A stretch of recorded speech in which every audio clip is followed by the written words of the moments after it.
Alright everyone, we've actually got two different things here that we've got to cover. I was going to cover them separately, but they relate to each other so much I might as well put them together. So two links in the description. First to a tweet that Donald Trump made. Secondly, as well to the whole story about coal that's happening right now. It looks like Trump is scoring his first foreign policy victory. Of course, this comes in the wake of the Syria stuff, which was, in my opinion, and I'm going to be honest about this, kind of pointless, didn't really accomplish anything. Not a prelude to World War III or anything, but it's like, you know, what the fuck are we bothering in this situation for? And I know a lot of the more hardcore Trump fans actually kind of jumped down my throat. They're like, oh no, it's perfectly fine. And they said, oh, well, you're getting soft because you don't want to randomly bomb people or something. No, I'm generally anti-war. The exception is a war of liberation or self-defense. Syria doesn't need to be liberated. We need to leave it alone so Assad can liberate his own people. That's just my opinion. But Trump is doing far better, it seems, in Asia. He seems to have been able to lay down the law with China by dangling trade over their heads. That is, what he's suggesting that he's going to do is use this idea of trade deals in the Asian region to get beneficial behavior from China on the North Korean question. I would think that could extend even to the Spratly Islands. It could be a different strategy, actually one that's less prone to maybe diplomatic quarreling. Obama's strategy over the South China Sea was, we're just going to say that we don't recognize it and sail some ships through, and ultimately, physically, we do absolutely nothing.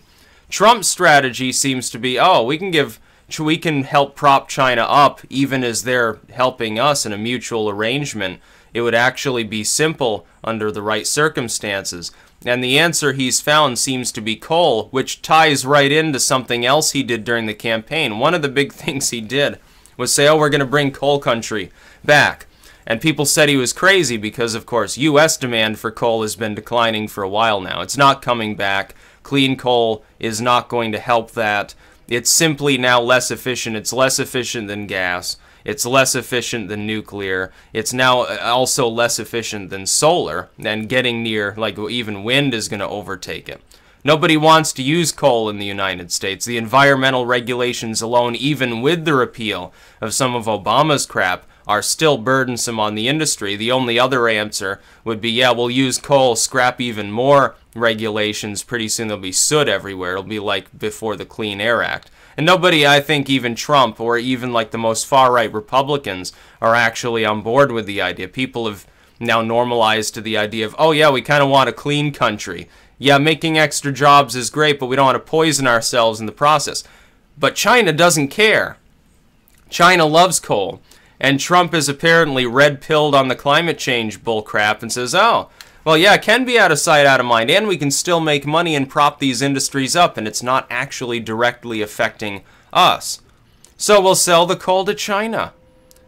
You know, the DPRK is already supplying them with massive amounts of coal. For the first time, China has now begun rejecting shipments of North Korean coal. That's a big part of what's propping up their very existence. You could indeed see a situation where North Korea collapses because it's no longer capable of exporting this very lucrative fuel to the Chinese who use it for industry and for making their electricity. But they can get coal elsewhere. They can get high-quality U.S. coal, they can get high-quality Russian coal, it doesn't matter which one, and the DPRK begins to slide further into irrelevance. So you get China to wean itself off of the few resources from North Korea that it actually kind of needs by supplying them yourself. Oh, there goes North Korea. They no longer have an economy. They would be completely and utterly isolated. The problem is, Obama put this embargo in place. He slapped North Korea with sanctions that the Chinese themselves agreed to. But when the Chinese repeatedly breached the sanctions involved, when they kept buying that coal anyway, when they kept buying the minerals anyway from North Korea, Obama did nothing. He didn't even oppose it. He didn't even come out and say, oh, well, you know, you signed this agreement. You said you had no problem with the sanctions, but you're ignoring them. What the hell are you doing? He didn't want to broach the subject. He didn't want to talk about it because he was fangless and the Chinese knew it. They knew that he wouldn't say anything. So they just ignored the same sort of group of sanctions that they themselves were party to in actually agreeing to. Now Trump has said, well, you're not going to do that anymore. You can get all this stuff from North Korea if you want, but we're going to cast you aside too and begin propping up your competitors. And we're capable of solving this problem on our own, so you'd best come and discuss it. But China, he's not just whacking them with a stick, he's also giving them the carrot. He's saying, you can also work with us. It would be beneficial to your economy. Why the hell do you want to keep buying coal from this state that's developing nukes outside of the NPT, that constantly threatens your nation as well, that you have to have 150,000 troops on your border with them every time there's a little crisis because you're afraid they're going to collapse? What ultimately are you getting out of this? So this is a good move by Trump. It's a victory for Trump in the diplomatic and the financial sense, and it will help U.S. coal. If domestic demand is down, you simply export it elsewhere. You simply sell it to the Chinese. They'd be more than willing to buy it. Russia can't singularly supply all the coal that they need anyway. They'd have to increase their output. They've got other needs for their coal too. But we've got a huge amount of coal and nowhere to actually sell it to. Oh, but China's buying, and they're not getting it from North Korea anymore. Yeah, it costs a little bit more. But think about the trade situation between the U.S. and China. China is not our largest trading partner. Mexico actually is. I think China is now number 3. I think Canada is also above China. But we're China's largest trading partner. We buy a hell of a lot of stuff from China. It's very lucrative for China. But if relations between the U.S. and China sour, ultimately we can get the sort of goods that they produce from India. We can get them from Thailand. We can get them from Vietnam. But where can they get all of the really high quality stuff and the sort of guaranteed economic capabilities of that major trading partner? There is no other country that can be a substitute. Maybe Europe, like the European Union, but the European Union is even more strangulated. It's not quite as wealthy, and it would be more difficult to ship things. It honestly would. It would be far more difficult for them to do business with that conglomerate of nations under that umbrella of Brussels than it is to do business with the U.S. once we've peeled back that last stage of regulations Trump has, and we've created some sort of trade deal that is actually fair trade. And that's the point. You can have free trade that's also fair trade. Free trade doesn't mean, oh, we created the TPP. It's pro-corporate in every way. It's going to crush small businesses in all these countries, and multinational corporations will fix the prices of everything. That's not even free trade. It has nothing to do with free trade. Trump apparently is wise enough to understand this. People like Obama and Clinton and Bush do not understand it. The NAFTAs and TPPs of the world, they harmed the U.S. They also harmed all the other states that were involved. It wasn't some sort of, we're going to help the third worlders at our own expense for retarded reasons.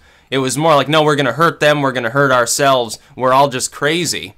And this deal ultimately is enriching the same corporations that fund political campaigns on both sides of the Pacific Ocean.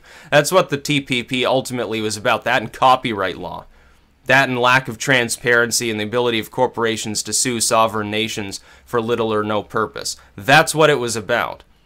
But hopefully he hammers out a trade deal in that region that gets China further into world diplomacy and away from sort of trying to be its own monopolar situation. Because for a while there, China was sort of the pro-Russian counterbalance of U.S. policy, which is, by the way, it's not a bad thing on the world stage when it comes to proxy wars, other than it causes them occasionally. But in a fiscal sense, it can be strangulating, and it also leads to some of these vassal states like North Korea that are kind of rogue, they're kind of insular, and they're really nothing more than diplomatic pawns. But that's no longer necessary when China sort of crawls out of that stage and is working more closely with the U.S. We could become allies. That'd be hilarious. Former communist nation still under a mixed model with an authoritarian government slowly westernizing and the U.S. sort of, repeatedly coaxing it forth with a carrot instead of whacking it with a stick, which is what past administrations have sometimes done. Or they were ambivalent like Obama. They did absolutely nothing. They said, oh yeah, it's regrettable, we condemn this. Then they didn't do anything. Trump's actually being proactive, so good on him for that one. I think in North Korea, We have the capability. We have one last chance, essentially, to use these embargoes and sanctions. By getting China to cooperate, its only real trading partner, if we can get full cooperation, somehow or another, we can perhaps oversee the overthrow of Kim Jong-un without a war. It's the one last chance. And if it doesn't work, there's going to be war on the Korean Peninsula because somebody, the Chinese, the US, maybe Russia, maybe it's Japan and South Korea, somebody is going to get tired of Kim Jong-un. They're going to blow his head off. They're going to storm the DMZ, or they're going to storm the northern border. It's going to undergo regime change. And that's real. I think he's worried about that.